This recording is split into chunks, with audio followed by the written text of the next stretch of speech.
Because all it takes is the right environment. All it takes is the right opportunity. And I want you guys to be that opportunity for your students.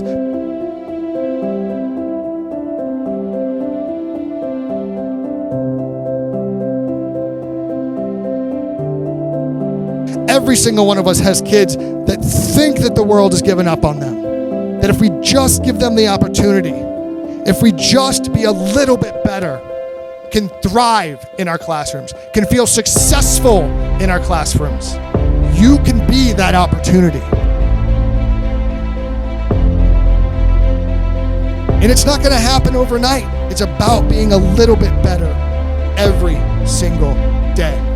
And better doesn't mean perfect. There's no such thing as perfect as far as I'm concerned. Better means a constant focus on being a little bit better at the small things, the big things, the everything, every single day for your students. What are those steps that you can take today, not tomorrow, not next week, not next school year?